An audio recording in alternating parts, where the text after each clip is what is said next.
নাজমুল হাসান পাপন 12 বছরে যেটা পারেননি মাত্র 2 থেকে 2.5 মাসে সেটা করে ফেললেন তামিম ইকবাল।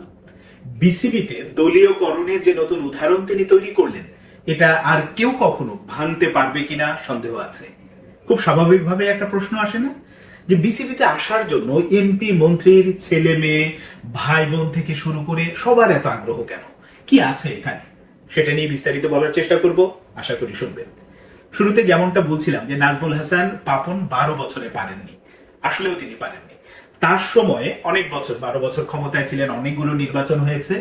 তিনি যাদেরকে নিয়ে কাজ করেছেন, যারা বোর্ড ডিরেক্টর হিসেবে এসেছেন বা কাউন্সিলর হয়েছেন, প্রত্যেকেরই মানে আওয়ামী লীগ ব্যাকগ্রাউন্ড ছিল, আওয়ামী লীগ ঘরানার ছিল, কিংবা সরাসরি হয়তো আওয়ামী লীগের সাথে কেউ জড়িত কেউ জড়িত না, এরকম ছিল।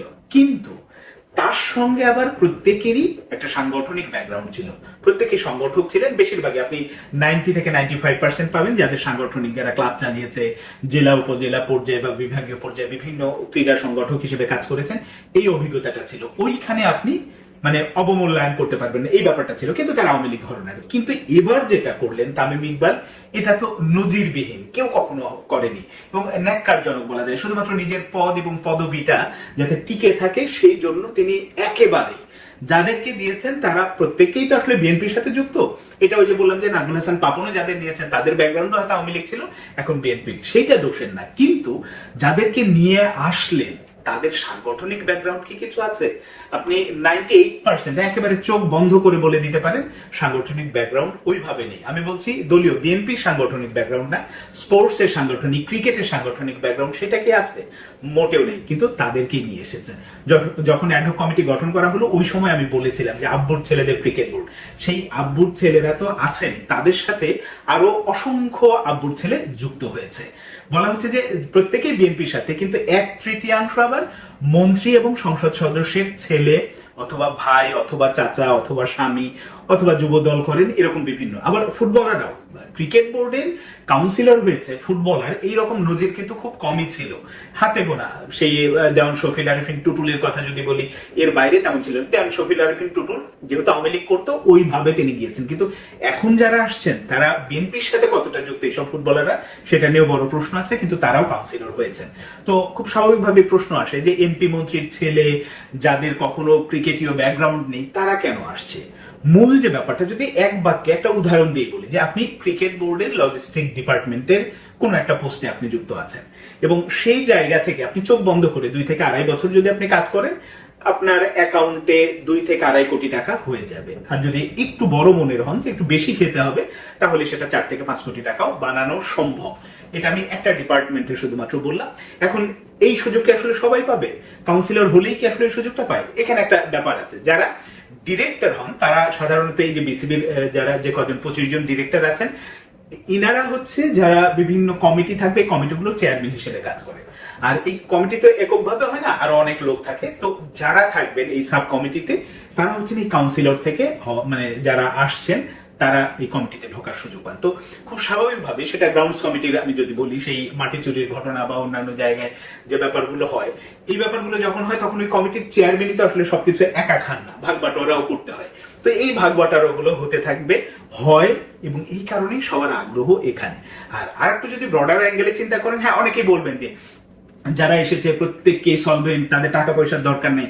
ভাই, মানুষের টাকা পয়সা থাকলেও তার টাকা পয়সার দরকার আছে, সেটা তো আছে। সাথে আবার আরেকটা ব্রডার অ্যাঙ্গেলে যদি আপনি চিন্তা করেন, হ্যাঁ সংগঠক হিসেবে আমি ধীরে ধীরে দাঁড়াচ্ছি, এলাকাতে আমার নাম হবে, সুনাম হবে, পরবর্তীতে আমি এবার কাউন্সিলর হলাম, তার পরবর্তী বারে হয়তো গিয়ে আমি আবার ডিরেক্টর হয়ে যাব, তারপরে বোর্ড প্রেসিডেন্ট হবো। এই যে স্বপ্নটা, এই স্বপ্নগুলো বোনার জন্য আসলে এই কার্যক্রমগুলো করছে।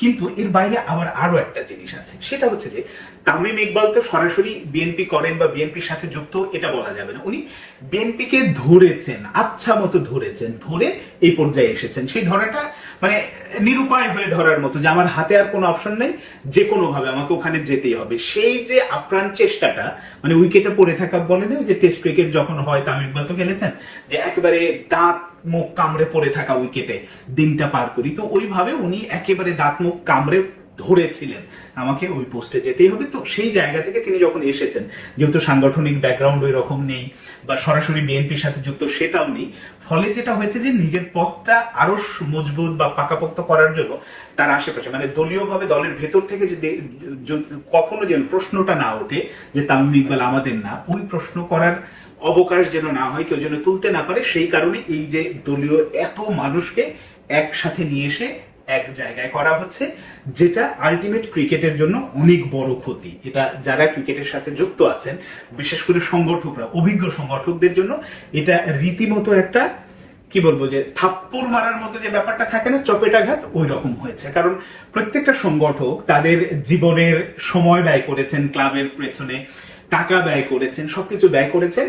প্রত্যেকে মানুষ দিন শেষে তো আবার একটা সম্মানও চায় যে আমি এত টাকা বিনিয়োগ করলাম, এইভাবে করলাম, দিন শেষে একটু সম্মানটাই যদি না পাই যে ক্রিকেট বোর্ডের ডিরেক্টর হলাম বা এই হলাম, এই ব্যাপারটা যদি না থাকে তখন কিন্তু ওই কাজের আগ্রহটা হারিয়ে যায়। তো যারা ওই কাজগুলো করেছেন এতদিন সংগঠক হিসেবে, তারা বা তাদের জন্য পথটা পুরোপুরি প্রায় বন্ধ হয়ে গেল। কারণ এখন ওই যে আব্বুর ছেলেরাই একেবারে তৈরি, আব্বুর পরিচয় পরিচিত হয়ে এখানে এসে বসছেন, তারাই শাসন করবে। মাঝখান থেকে যারা সংগঠক, সেটা তৃণমূল পর্যায়ের সংগঠক বলেন বা এই যে ঢাকার ক্লাব ক্রিকেটের সংগঠক বলেন, তারা কিন্তু অবহেলিত থেকেই যাবে সব সময়, এ নিয়ে কোনো সন্দেহ নাই। এই কারণে তামিম ইকবাল যে নজিরটা তৈরি করলো, যে উদাহরণটা তৈরি করলো, এটা আর কেউ কখনো তো ভাঙতে পারবেই না। উল্টো যদি তিনি কয়টান থাকেন জানি না, বিএনপি যদি দীর্ঘমেয়াদে দেশ শাসন করে তাহলে হয়তো তিনি বছরের পর বছর নাজমুল হাসান পাপনের মতো থাকবেন। আর যদি পরিবর্তন হয়, তিনিও যদি না থাকেন, তাহলে যারা আসবেন তারা কিন্তু এই যে উদাহরণটা তৈরি করলো, এই উদাহরণটাকে টেনে নিয়ে যাবেন বা আরো বড় আকারে সেটা কাজ করবেন তাদের মতো করে, যেটা বাংলাদেশের ক্রিকেটের জন্য আলটিমেটলি ক্ষতিই হলো।